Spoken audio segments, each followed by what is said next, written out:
Have you been wondering what all the buzz is about Subject to? And does it sound like a good idea in theory, but a fairy tale or a pipe dream or something that probably just isn't going to work out for you? Well, I have my guest Richard here. He's a good friend, he's a colleague, and he is my personal property manager. He's walked me through two Subject to deals that I'm so proud of, and we're going to walk through what is Subject to financing in today's video. Richard, thanks for joining me. Yeah, no problem, man. Thanks for having me. So give everybody like your background a little bit. Tell them who you are, what you do. Name's Richard Dilly, for what it's worth. I let you say your last name because I still Okay. am not sure if I mess it up every time I Richard introduce you. Dilly. Okay. And I do real estate investing. I'm Nice. also a licensed real estate agent here Nice. in Arizona.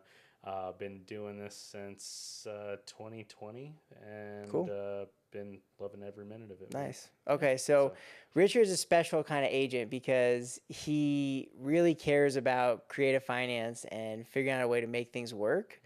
But what's unique about Richard is, and I'm not selling Richard, I'm not affiliated with Richard, and the goal of this is not for me to push Richard on you or for you to work with Richard. I just want to get this out there in terms of what is Subject to, and is what Pace Morby's doing, is it helpful? Is it getting the right message out there, or is it creating aggressive wholesaling 2.0? Like, what is there's a debate out there as to what this movement's really doing.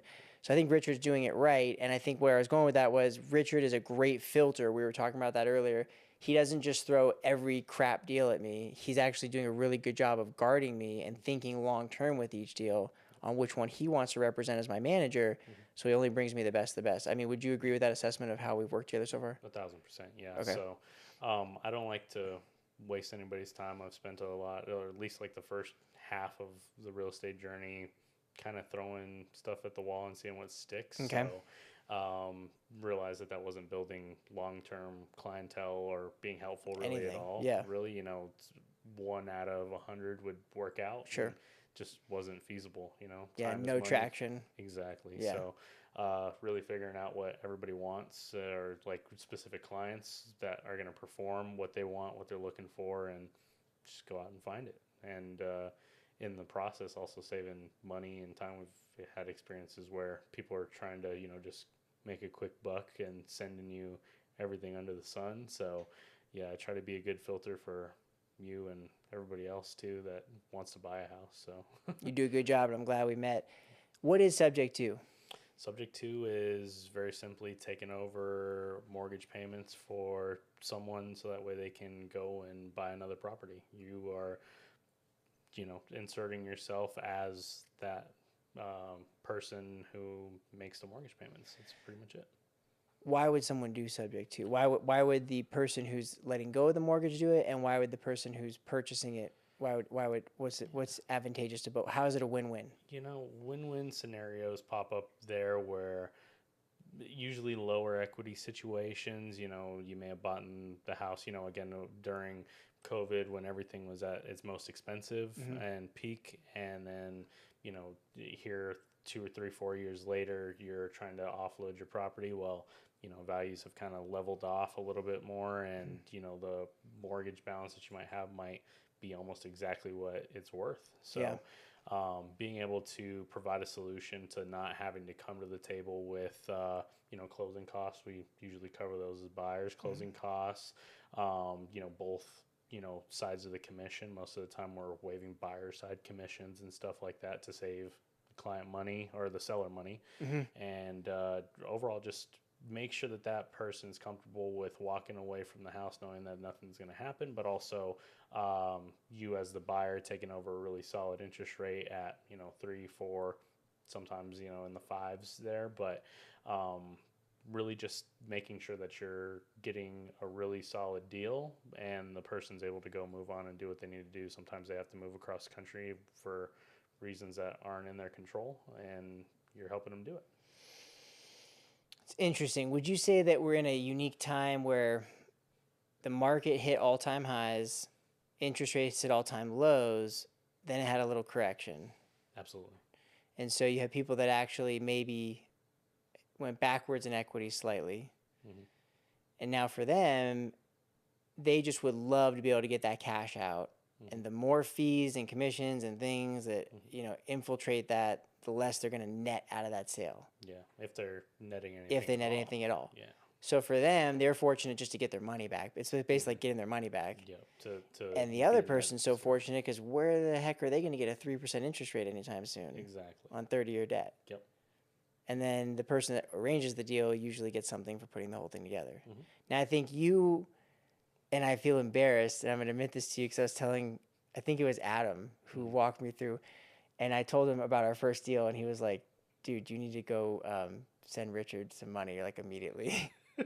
And I was like, what do you mean? And he's like, that was like, he was doing that to be very kind with that first deal he did for me. But I think you went way above and beyond, especially on my first deal, to help me get into the process. But what would you say would be realistic expectations for someone who's like me, who has no idea what they're doing?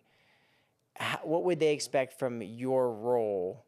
Maybe not you specifically, because I'm not saying like Yeah. just go to Richard. I'm just saying like if you go to somebody who's pitching you a sub 2 deal, how do you evaluate what their value is, and are they being compensated appropriately, or like we've seen in the past, somebody that's just trying to pass along a deal and collect a quick 15 grand? Yeah, I think the value is built in the experience, but also just what they're able to offer. Again, wasn't looking into the compensation aspects because there was, I'm Yeah. my number one thing is your return and you being happy, because again that's gonna mean that we get to do more deals, but it's a little tricky because there's not really like an industry standard, which kind of also sparks some controversy because there can be people sending you random stuff and asking for $15,000-$20,000 for doing literally nothing, or you know it, someone like myself, I just want to see you succeed. So whatever Yeah. that looks like and whatever's feasible